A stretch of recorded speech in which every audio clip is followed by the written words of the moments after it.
7 India, सच दिखाने की हिम्मत। नमस्कार, न्यूज 24x7 इंडिया में आपका स्वागत है। मैं हूं आपके साथ नेहा। दृष्टिबाधित बालक बालिकाओं को इस राष्ट्र का स्वावलंबी एवं चरित्रवान तथा सार्थक नागरिक बनाने के उद्देश्य से ग्वालियर के लक्ष्मीबाई राष्ट्रीय शारीरिक शिक्षा संस्थान में 4 दिवसीय क्रिकेट टूर्नामेंट चल रहे हैं। कल मध्य प्रदेश की बेटियों ने गुजरात को फाइनल मुकाबले में हराकर शानदार खेल का उदाहरण प्रस्तुत किया।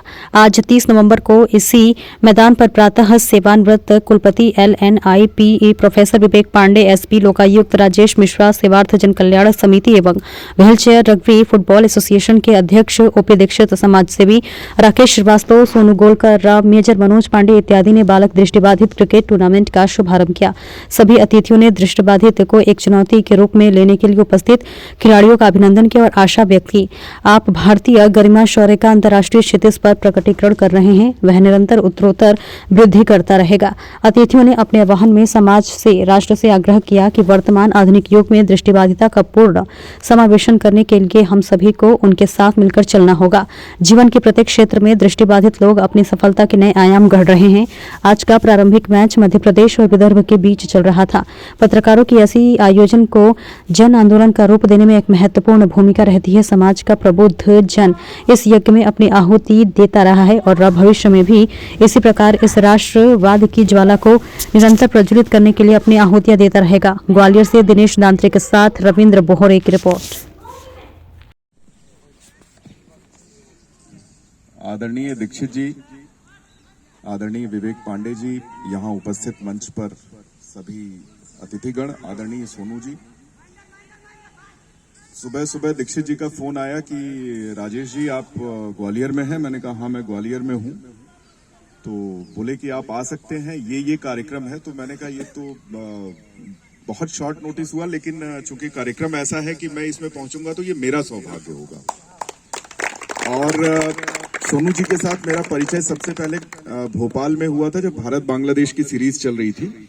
उसमें मैं कई बार गया था, तो मुझे एक अनुभव था और मुझे बड़ा अच्छा लगता है। इतना अच्छा मैच चल रहा है और उसमें बीच में हम लोग स्पीच दे रहे हैं, तो मेरा मन बार बार उस तरफ जा रहा है। तो ये मेरा सौभाग्य है। मैं अपने आप को सौभाग्यशाली मानता हूँ कि आप लोगों के बीच में हूँ और आप लोगों को देख के मुझे प्रेरणा मिल रही है। तो आप लोग सोचिए कितने प्रेरणादायी व्यक्तित्व हैं। मैं आप सभी को शुभकामनाएं देता हूं। खूब अच्छा खेलिए, खूब अच्छा करिए, जीवन में आगे बढ़िए। मेरी शुभकामनाएं और ईश्वर से प्रार्थना है आप सभी के लिए। और मैं आयोजन समिति को धन्यवाद देता हूं कि उन्होंने मुझे इस योग्य समझा कि मैं आप लोगों के बीच में उपस्थित हो पाऊं। बहुत बहुत धन्यवाद। और शूज आपकी कला है, बाकी आप बताइए, उसके बाद आगे आप और क्या चाहिए बताइए। क्या किस तरह की प्रॉब्लम होती है? मेरा ये कहना है कि अगले साल आप लोगों को वर्ल्ड कप खेलना है, इसमें से अधिक लोग सेलेक्ट हो। वीडियो में 4 रन से रोका। एक अद्भुत मैच है, इसके बारे में आपने क्या मिल पाया टीम को? मैं पहले भी भोपाल में भारत जो दृष्टिबाधितों की थी उसमें मैं गया था और मुझे बड़ी प्रेरणा मिलती है कि जिस जुनून के साथ फिर से जाते हुए बॉलिंग पर खेलते हैं और मतलब एक अलग तरह की प्रेरणा मिलती है। मुझे जैसे ही सुबह और मुंडे ने लगाया, एक ही रन से संतुष्ट होना पड़ेगा यहाँ पर। एक गोपाल जी का, अच्छा सोनू गोलकर जी का एक यहाँ पर स्पेलिंग वही चाहते तो दूसरा दिव्यांग में आने के बाद भी, दृष्टिबाधित होने के बाद भी अपने मध्य प्रदेश गवर्नमेंट में दिव्यांगों को एक छत्तीसगढ़ की टीम अनुदान मिलता है और दूसरा नौकरियों में एक मिलता है। इनके लिए कोई ऐसी वो नहीं है, इसके लिए आप सरकार से क्या कोई नहीं? देखिए मैं एक छोटा शासकीय सेवक हूँ। निश्चित से सरकार ने काफी काम किए हैं और एक फिर उठा के लगा दिया है और देखना वो बॉल जाती हुई लेकर यहाँ पर फील्डर मौजूद, ये किरण मिले तो संतुष्ट होना पड़ेगा, मिल रहा होगा, मिलेगा। छत्तीसगढ़ की टीम को, छत्तीसगढ़ का बढ़ता हुआ स्कोर 50 पूरे कंप्लीट हो गए हैं। कुछ वर्षों में मध्य प्रदेश की 10वां ओवर कर रही है जो दृष्टिबाधित प्रगति पर है। लगातार इनके टूर्नामेंट्स हो रहे हैं, तो इनके लिए प्रयास काफी हो रहे हैं। अच्छा सर, आपने अभी ज्वाइन किया है 2 महीने और ये खुशी की लहर छत्तीसगढ़ की टीम में। तो अभी क्या आपके लोकायुक्त में क्या प्रोग्रेस हुई? आपको कैसा यहाँ ग्वालियर ओवर प्रगति पर काम चल रहा है? फिर से जाते हुए बॉलर सभी किए हैं और सामना करेंगे, रंगे हाथ पकड़े काफी एक आध कोई उमर लेटेस्ट अभी रिसेंटली कल ही गुना में प्रभारी खनिज अधिकारी को पकड़ा गया, 40,000 रुपए की रिश्वत। कोई बैट और बॉल का संबंध नहीं है। हम लोग लगातार भ्रष्टाचार के विरुद्ध एम्पायर का संकल्पित होकर के कार्रवाई कर रहे हैं और जीरो टॉलरेंस की नीति पर कार्रवाई कर रहे हैं। सर, आज ये आयोजन दिव्यांग का क्रिकेट का चल रहा है बच्चों का, इसमें आपने क्या पूछा? मैं देख रहा हूँ कि जिस तरह से इनका कॉन्फिडेंस डेवलप हो रहा है इस चीज़ के लिए, करने के लिए, तो ये इनके आगे जीवन में कहीं पर भी जो नौकरी करेंगे, आगे समाज में इनका नजरिया एकदम बदल जाएगा।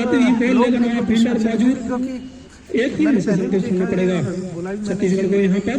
जिस ढंग से मनोवैज्ञानिक रूप से बदलाव आता है कि हम कर सकते हैं कुछ, तो उससे कर सकते हैं कुछ से हमें भी सीखने को मिल रहा है कि जब समाज के बाकी लोगों को लगे हुए हैं, जब इस तरह के लोगों को जो बाधित लोग हैं उनको भी ये करने का कॉन्फिडेंस है, तो बाकी लोग जो कि निराश हो जाते हैं जीवन से, उनको भी क्यों ना इस तरह का चुनौती स्वीकार करने का और उसको और ये सेट लगा दिया है प्रवेश ने। और देखना यहाँ बीवन का खिलाड़ी मौजूद, लेकिन और जो खेल रहे हैं इनको यहाँ पर एक ही बधाई देनी पड़ेगा। अच्छा कार्य करने में लगे प्रवेश को कृष्ण खेलों को जाते हुए दूसरी दोनों तरह से बदलाव होगा। और कुछ का आगे चल के मेरे ख्याल में इकोनॉमिक रूप से भी बदलाव हो सकता है, जब अगर थोड़ा थोड़ा इसमें पैसा इनको मिलना शुरू हो जाएगा। ग्वालियर से भी इस दिव्यांग टीम में कुछ बच्चे हैं क्या? हाँ, मेरे ख्याल में ग्वालियर 58 रन 10,000 की समाप्ति। पहली बार आयोजन हो रहा है इस तरह का टूर्नामेंट, तो पहली बार छत्तीसगढ़ के। मुझे याद है कि करीब 15-20 साल पहले एक बार एक हमारे ही ग्राउंड में एक मैच एक बार हुआ था, लेकिन वो टूर्नामेंट की तरह से नहीं था, वो केवल मैच था, एक शो मैच की तरह से एक बार हुआ था। फिलहाल के लिए इतना ही, दीजिए इजाजत, नमस्कार।